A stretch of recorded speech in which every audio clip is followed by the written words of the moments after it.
Chapter 4. How does the NPRC work? As this guide was compiled before the full operationalization of the NPRC, what is contained in this chapter may be different in practice to what the Commission will do. As a new institution, the NPRC will create its own legacy, values, ethics, and organizational culture. What we only share with you here are the options available at law and best practices. In general, the commissioners are the supreme decision makers regarding the work of the NPRC. They have the obligation to carry out the constitutional mandate of the NPRC. There are various ways that they can carry out this constitutional mandate. Secretarial support. The Secretariat is the engine of the Commission.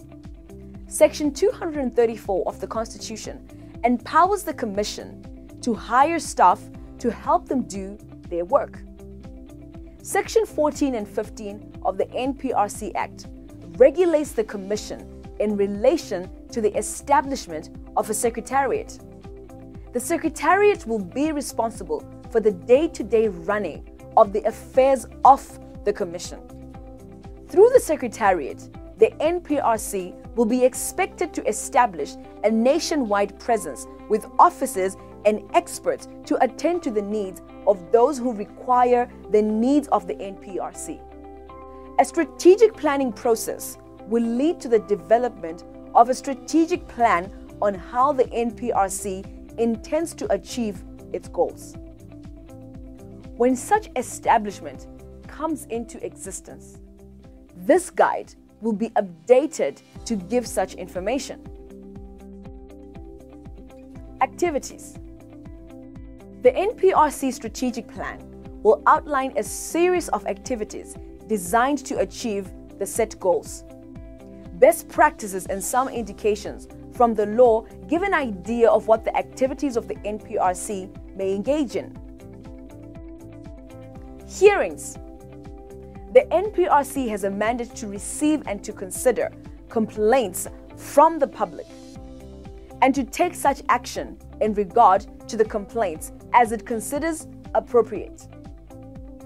This is an indication that the NPRC should hold public hearings where witnesses and victims come to give their testimonies.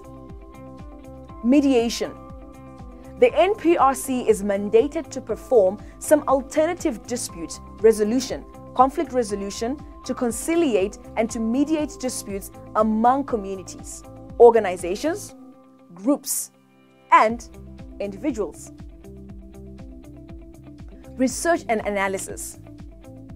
Although it is not readily obvious, the NPRC will have to carry out independent research and analysis work. This is stipulated in the Constitution that it has to develop mechanisms for early detection for the areas of potential conflict and disputes and to take appropriate preventive measures. Through committees, Section 8 of the first schedule of the NPRC Act allows the NPRC to establish committees through which it may pursue its mandate. The Commission can appoint any other person to the committees. Other actors. The Constitution in Section 235, subsection 2, obliges all state institutions and agencies of the government at every level to assist independent commissions and to protect their independence, impartiality, integrity, and effectiveness. Section 6, subsection 3, subsection B of the NPRC Act allows the NPRC to request support from existing institutions, which may be state or non-state actors. Section 6, subsection 4 empowers the NPRC to call upon any institution of the government and to carry out certain acts, and such institution shall be obliged to do so. The power, of course, is to be exercised judicially. Lessons from other commissions. The NPRC is different from other commissions, which are established to address past conflicts only. The NPRC has a mandate to resolve both past and ongoing conflicts. For example, in South Africa, the Truth and Reconciliation Commission, TRC, did not have authority to conciliation and mediation for ongoing conflicts and disputes. The SATRC only had authority to make recommendations to the Ministry of Justice to establish conflict resolution and mediation structures at community level. How the Lessons Learned and Reconciliation Commission, Sri Lanka, operated. The LLRC was appointed by His Excellency President Mahinda Rajapaksa on the 15th of May 2010.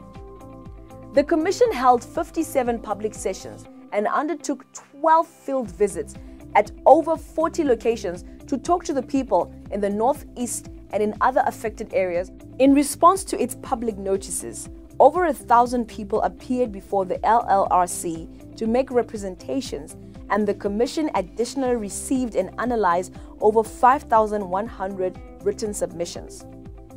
This public interaction activity in Colombo and throughout the country lasted nearly 11 months. The Commission also held unscheduled meetings with the general public, especially in areas affected by the conflict and in internally displaced IDP settlements.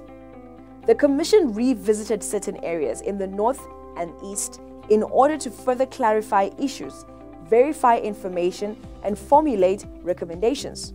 Source: Archives of the Sri Lanka Ministry of Foreign Affairs. Summary box. The NPRC as a new institution will create its own practice and culture. Its work will be done mainly through commissioners, the secretariats, committees, and any other actors that it may delegate. Activities will emerge from the strategy, although some activities like hearings are already obvious.